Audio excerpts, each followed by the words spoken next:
Broadcasting from the business capital of the world, this is the Podcast Business News Network.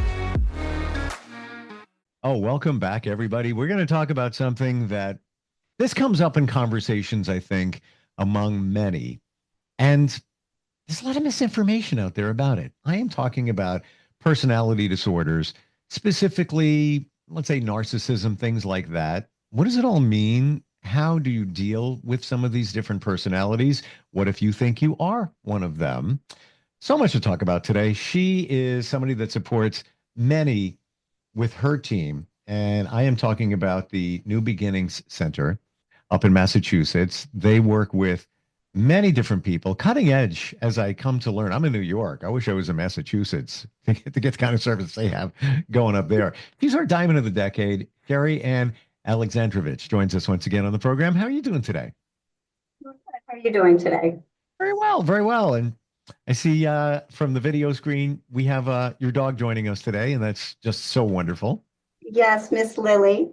She comes to work with me. She's an emotional support dog. So my clients absolutely love having her in session with them. She just senses when you feel a little dysregulated, and she kind of just scooches right up next to you and puts her head on your lap. Or I have a client that sits on the floor with her, and when she's crying or she's upset, Lily will just kind of sit there and lick her tears. It's very therapeutic.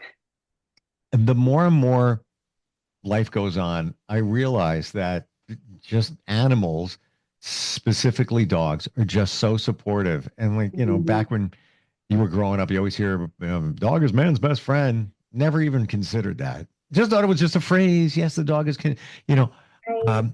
unconditional love, et cetera, et cetera. Yes. But then when you Yes. see how much they support us and what's going on there, not to go deep into this, but they are just so grounded. They are pick up on everything. And I've done podcasts with animal communicators, and they've actually taught me how to communicate with my dog and my cats. And I know it sounds like woo-woo stuff. Uh-huh. It's legit. I have gotten information. I've solved problems. Let's say my dog Oh, is yeah. doing something amazing, amazing. Yeah. Yeah. So Yeah, cool. they're great. I mean, she's definitely she's my best friend. She definitely keeps me very grounded and regulated, and she just senses when anything is off. No matter where she's at, she just kind of perks right up, and she's a good girl. When was the last time you heard a dog had a personality disorder? I don't know. Is it even possible? I just don't know. No. Well, personality disorders are not chemical imbalances. So you hear that dogs have, anxiety or depression, and you hear that that can, prescribe a medication for that. There's like a puppy Prozac that's out there, or, different types of SSRIs that help to re-regulate the serotonin in the brain. But a personality disorder is not something that can be fixed with medication. It's something that there's a lot of research now that's supporting a genetic component to it, which is a little bit interesting. But the main cause of personality disorders are early childhood trauma. And so it shapes and it, alters our personality in itself, which is different when you're dealing with in therapy, because it's not a typical, if you have anxiety, then there are specific coping skills that you would use to help regulate your anxiety, or there's a medication, a Celexa, Prozac, Lexapro that you can help, to balance out. The same with depression, but with personality disorders, it's a part of your personality that is formed differently. And that's something that stays with you throughout your life. So one of the challenging parts in therapy is, first of all, most people with a personality disorder don't think that they have a personality disorder. So getting that recognition is really difficult. And then in addition to that, you're talking more DBT, CBT type protocols to help regulate it. So it's dialectical behavioral therapy, cognitive behavioral therapy. It's really just getting the client to understand that there's this different type of their personality that they need to just shape differently, or work on really being mindful of looking at it from a different perspective And not all of the personality disorders are easily worked with, especially the narcissistic personality that you were just mentioning. I want to get to that. You know what? No, Okay. we're here. No, actually, we're here. Okay. And it's big. There's other areas I want to go in the personality disorder Okay. spectrum, if you will. But Mhm. narcissism Mm. got a lot of attention a few years ago, still pretty strong. A lot of times people will just call somebody up, they're a narcissist. Mhm. Mhm. What is there a diagnosis for that? So there is, it's called narcissistic personality disorder. There And is. so that's, yeah, it's, they're all under the umbrella of personality disorders, and there's several, different lenses underneath that. So I think that because the narcissistic personality disorder has several different facets to its definition, that it's easy to kind of pick at pieces of that and say, oh, he's a selfish person or she's a selfish person, they must be a narcissist, or they don't have the ability to look outside of themselves, they must be a narcissist. So, but that's just one component of it. So the narcissistic personality disorder, yes, it kind of sounds terrible. And I feel like the word in itself is kind of negative, but the part of it is that it's this inability to really be able to look outside of your internal self and being able to see things for what they are. And the narcissistic person has such a protective factor of who they are, that they go to these really intensive ways of convincing you that you're the problem, because in their mind that's what they believe. They don't have that ability for self-reflection, so they're not able to kind of sit back and say, oh, this must be my fault, or this is something that I need to work on, because their ego is so fragile that they're really not able to take that accountability.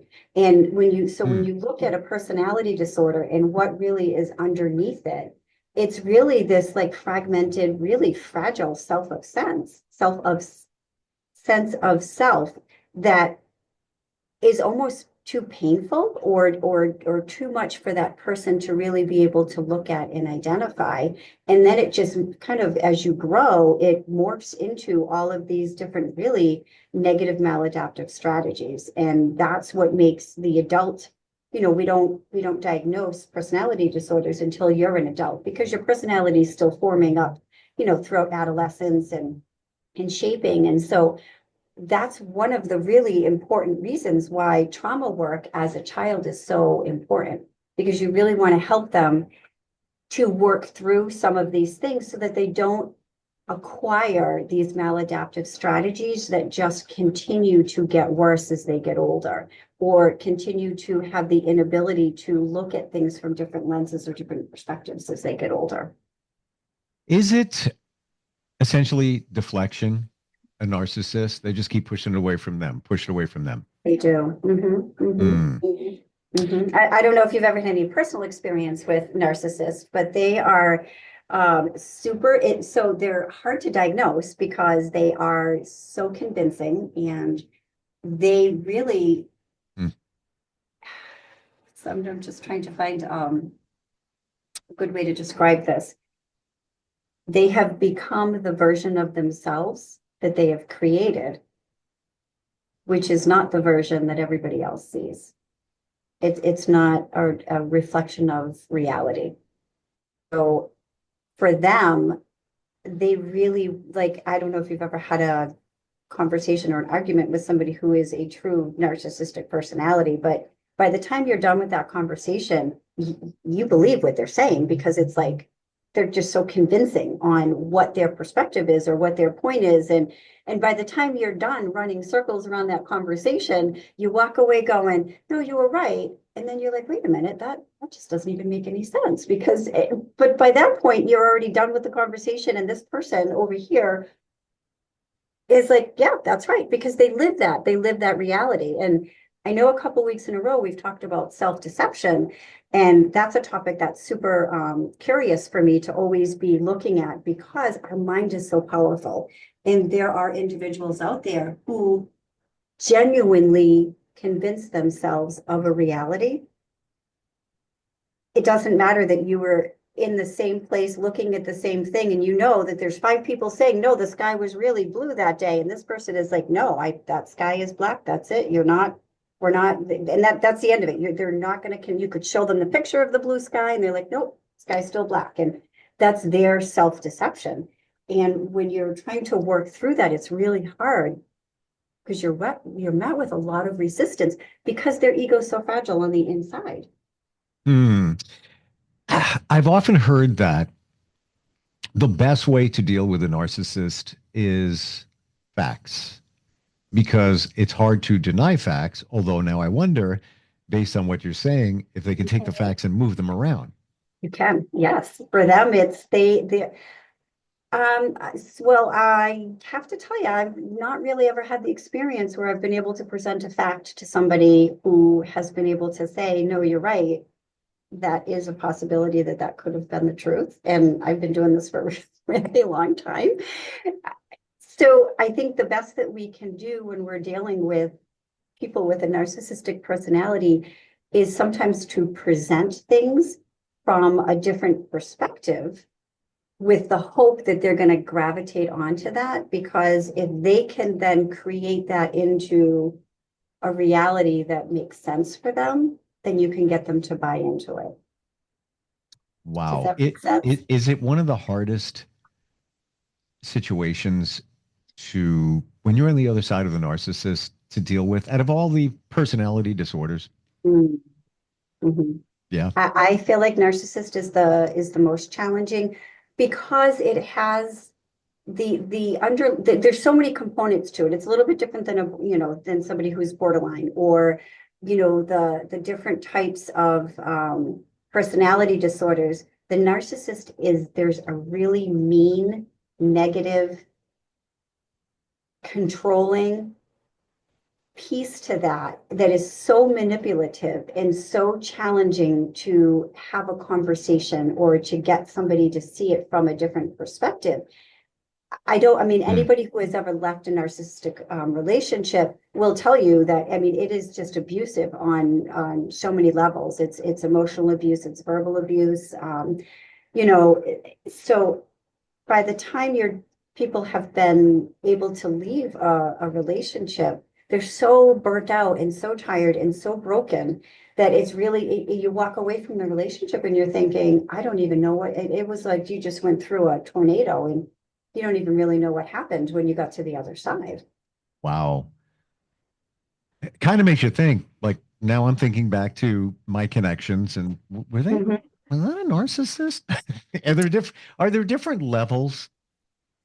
There's different degrees. I don't, the DSM has not categorized that there's different, levels of personality disorders. But yes, I do think that everybody has an experience that's different. And I would imagine that, and there's not a ton of data that, that I have found on this, but I would imagine that, depending on the depth of your trauma would be the depth of what creation you have had to have inside of your mind in order to survive. Because when a person is surviving really intense trauma, they have that, dissociative feature, or, they will recreate. And I think last week, and I think that the time before that, we talked just a little bit about what that looks like. And, the pathological lying and all of that comes together in the narcissistic personality trait. So it's almost like taking all the different facets of all the different personalities and you throw them in this one category, and there's where we land. And it's very, very challenging. But for the person who has the personality disorder, imagine, right? So how would you get up every day and function if you really genuinely thought that you were an abusive person to other people or so manipulative? Right. Right? So you don't.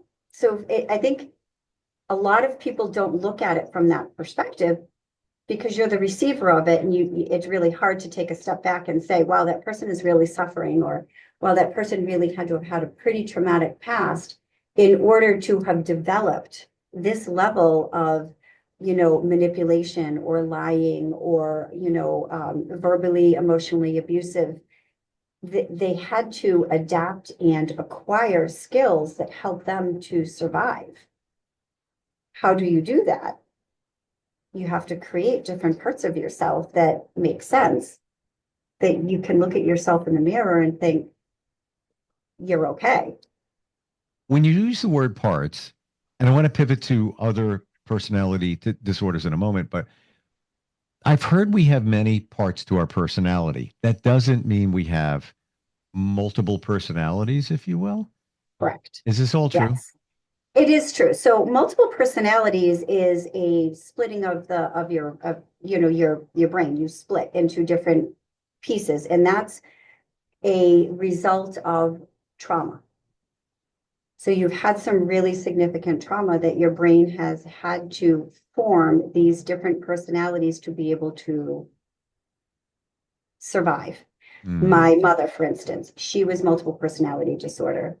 She probably had at least 5 or 6 different personalities that were pretty distinct, that you could see the differences. There was the baby personality, there was the really mean personality, and you could see, I don't know if you've ever experienced somebody who has had multiple personality disorder, but the changes in their personality are so distinct and so incredibly it's difficult to watch as a child to see and not, really know what's going on with that. So yes, that's very, very different than, I think as adults or even humans altogether, when we're at school, we are following the rules, right? When we're with our friends, we're kind of a different person. When we're at work, we're a different person.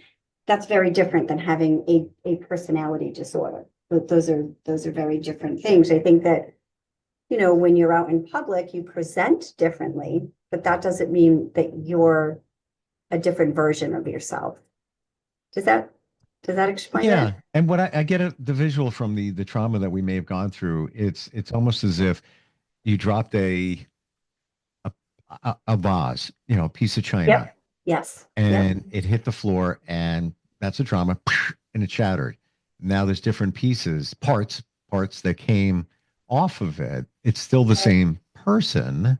Right. I've often heard that when somebody is diagnosed with, I'm trying to, starts with a B, personality disorder. I'm drawing a blank. It usually never happens. Borderline personality disorder? Thank you. Mm-hmm. That many times it's diagnosed because they're not really sure what it is. So who's not really sure what it is? The therapist. The therapist is Yeah. not sure what borderline is, so they diagnose this or not sure what the person's experiencing. What the person is experiencing, so they just throw that borderline thing out there. Hmm. Hmm. I'm not sure. I haven't heard that. I'm trying to think of a scenario that would be true for. Because our personalities, when you meet with somebody, to me, identifying somebody who has a borderline personality is pretty transparent. That's an easy one to as Interesting. for myself or for even my therapist here. Like when we have, meetings or we're talking about case consultations or clients or things like that. That's a pretty easy one to diagnose. Those characteristics are pretty distinct. I think that the narcissistic personality is one of the more challenging ones because they have created this reality for themselves that's really difficult to see the underlying who they really are on the inside. And sometimes that takes I've been fooled by people who have been a narcissist. So it's very and how do easy. you fool you? Because this is what you do. So you Right. Yeah. So because it's a very convincing, and I think everybody's different, but for me, I'm always looking for the positive in somebody. So, Sure. and I tend to gravitate more towards broken and more towards people who need help. That's what I do. So my heart kind of goes out and I always want to try to pull the positive out of somebody. Sometimes to a degree that's really unhealthy for me, or sometimes to a point of, I probably need to not do that as much as I do. I get what you're saying, and you do your profession is way different than mine, Mhm. but face value, you're an empath. Very much so. I am too. Very much Like, so. and I've taken tests. Number 2 out of 34 strengths. Yeah. I'm the one that calls the other people out. Hey, you're an empath. Then I'm like, oh, you're one too. Uh-huh. Uh-huh. And it's almost as if we are magnets for people with, call them challenges. And I don't want to change anybody. I'm not here to fix anybody. But it just happens, where you Mhm. you wind up in that role, even though that wasn't your intention. Does that make sense? Yeah. Oh, everywhere I go. So if Mm. I'm out with my daughter, she'll be like, Mom, every time. Every time we sit down somewhere, I'm like, I know. I don't know what happens. It's just, somebody will say something or I'll overhear something or I'll be like, oh no. And then immediately I'm like, oh no, well, how can I help you with that? Or what's going on? But that's part of my personality. And Mm. I don't know that I want to change that. I'm So not saying one it's of a the, bad thing. It oh just no, it no, no, no, happens, no. and Right. those who that happens to, Mhm. just need to be aware. Yeah, you know. Right.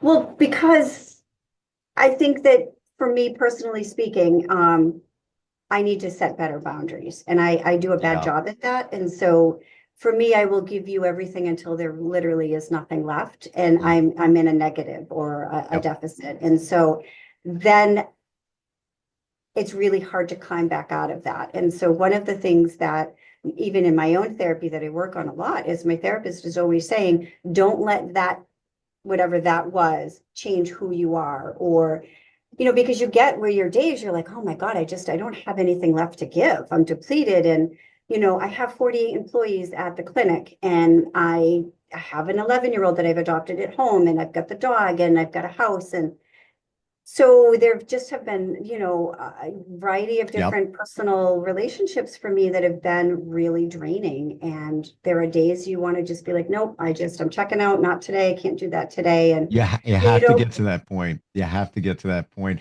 I ran into somebody over the weekend. Haven't seen him in decades. I didn't even really recognize him. Wasn't very closely connected. Again, just a quick acquaintance Mhm. decades ago. Just had a little conversation, talking, catching up. Da da da da. I wind up giving them a ride home because they didn't want to, they Ubered, and yeah, I was with some friends. I'm like, yeah, I'll take you home. Don't spend money on that. They wind up crying in my car. Oh no. I'm Oh the no. therapist. I don't want to be the therapist. I'm Yeah. there to support, but that's you know, there it is. It just, Right, right, maybe I right. attract it. I don't try to, and just, I'm being a nice guy, whatever. But yeah, I mean, boundaries is a whole other podcast. One For final sure. on personality disorders, bipolar. We never talked about that. What can Mhm. you So share? bipolar is not a personality disorder. So Oh, that's a little bit different. okay. Borderline personality is a personality disorder. Bipolar is a chemical imbalance that can be modulated or helped with medication. So Okay. that's the difference. So they changed the DSM with the DSM-5 where there's not a there's not different categories anymore. So it used to be, the anxieties, the depressions, the mood disorders, the bipolars were, axis one. Axis two is the personality disorders. And the reason that there used to be, before it was changed over, the different axes is because they're treated differently. And the axis one diagnoses, the ADHDs, a lot of those are either situational things that come up, like the anxiety, the depression can be situational, adjustment disorders, the bipolars, mood disorders. So you can help teach somebody regulation skills to be mindful of what their moods look like. Like I have one a person that I'm working with now, and I have her tracking her moods on her calendar because you can usually see the cycles. And with bipolar, with a mood disorder, there's typically a pattern. You can find what that pattern looks like. So I do mood journals with my clients, and Hmm. that way there we can jot down how you're doing each day and be able to track it, and then you can see a pattern. And for me, data is knowledge is power. That's important. Having that information, then when your ebb and flows are, because with the bipolar, you're up and you're down, right? And that's different for every single person. It really just depends on so many different factors. That's treated very, very differently than a personality Gotcha. disorder. Yeah, with call it a chemical, a med, whatever it might be. All right. Mhm, mhm. Thank you for breaking this down today. Like, very Oh, you're clear. welcome. You are, amazing in the way that you can do that, where it's understandable. It doesn't get too clinical, but Oh, thank you. there's also a true genuineness in you that comes shining through, even with your Oh, transparency of situations and such. Like super cool. I gotta oh, tell you. thank you. I appreciate that. No, it really, I appreciate you being here because, I've heard about these different things and not really sure. And certainly then we spent more time on the narcissist situation. Oh, that's a Um, tough one too. That's a I, topic. coming from you, um, wow, because I never realized that that was such a tough one to diagnose, understand, Yeah. deal with. Wow. I mean, again, Hmm. there could be people in our lives that, I thought they were always a little controlling. Maybe that's what it was. Yeah, yeah. I mean, Mhm. there's always something going on with somebody, right? I mean, there's a why behind everything.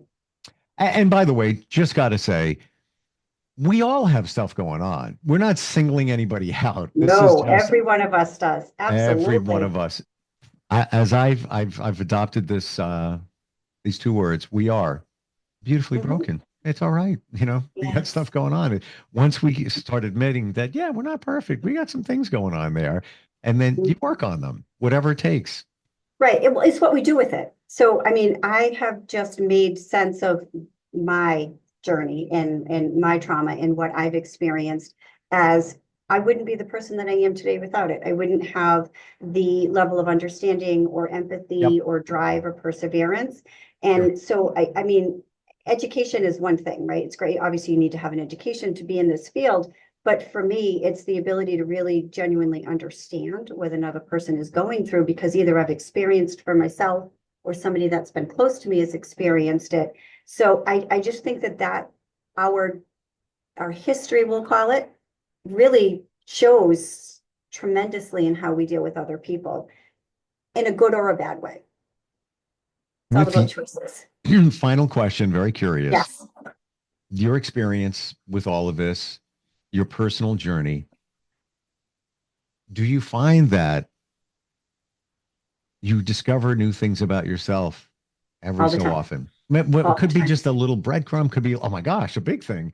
But just, Mhm. I don't want to say every day, but just along the Mhm. way, things pop up. It's like, oh, wow, I didn't, look at that. Okay, look at that. Oh, yeah. When I finish a session with a client, I take a few minutes after my session to kind of process and, think about, how it went, what was the advice, when I'm writing up their note. And I'll tell you that there's a large majority of the time where I will have an internal epiphany for myself and say, oh, hey, wait a minute. Or, yeah, that would make, maybe I need to look at that for myself as well. Or I Or a think that piece, or just a we're piece of always, that, or a piece of yeah, that. Yeah. absolutely. We're always evolving. Anybody who says that they don't need any work is not telling the truth. It's every one of us every day. I mean, I'm 55 and every day I'm still learning new things. You look great. Thank you. And when somebody says good or bad, if they mean it this way, but when somebody says you're not the same person you were 5 years ago, I usually say I'm not. Thank Thank you you. very much for noticing. That's right. Thank you. Because I'll tell you what, 55 is my best year. I have to tell you, I feel it in my soul. This is just going to be an amazing year. I've got great things coming up and I feel good. I feel like I've really come to a point in my life where I have a lot of peace.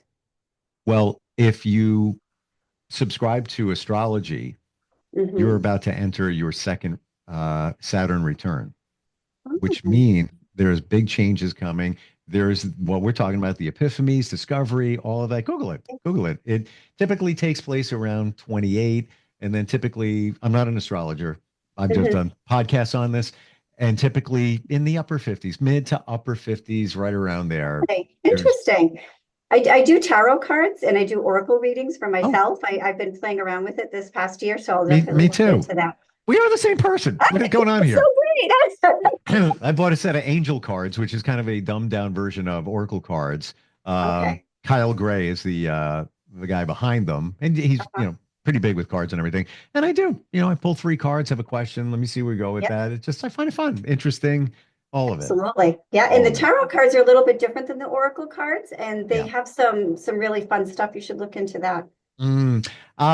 I gravitated away because for the moment because I hear that tarot cards are a little deeper, and I just again I dumb it down. I just need quick, easy to Right. understand. And these are they call them angel cards, so everything refers to angels that are watching you, your spirit team, Okay. if you will. Yeah. I haven't heard of the angel cards. I just started with the oracle cards and I did mine this week. And then I reshuffled and pulled the same card. And so I was like, oh, that's interesting. The universe is giving me a message. There was one card, like I said, shuffled twice. Hmm. And interestingly, I had an experience a couple of days later where I was pondering how I should respond to it or how I should react to it. And I went back to that card and I went with what my gut told me, felt like that was the right thing to do. And I felt good about it. Wow. And well, you said the magic word, your gut, your Yeah. intuition. It's all there. Just gotta listen to it, block the other stuff out. That's another podcast too. It's Oh, yes, we should start writing these I down. know. The intuition, my gosh, I could picture every major pinnacle moment in my life where I denied it and radically Yes. wrong. It was all learning experience, but radically wrong. I could give you quite a few just in, just in a few months. I could pick a few myself. Um, Sherry Ann, how do we find you if somebody is looking to get some insight on this? It's wonderful, like we're talking now. I feel like I want to get you a cup of coffee or whatever. Virtually to discover who they are, work on past traumas, whatever, start a conversation. How do they find you? The website is newbeginningswc.com. Simple. Yeah. Yeah, simple. That's it. NewBeginningsWC.com. Wonderful Yes. talking with you today. Thank you Nice for talking to you as well. I learned so much. I think we all did today. Oh, good, good. Appreciate I'm it. glad. I'm going to look into the angel cards too. Second Saturn return. Second Saturn return. Absolutely. Check it out. All right. We'll catch up All right. next time. Okay, thanks. Bye-bye. Thank you. We'll be right back.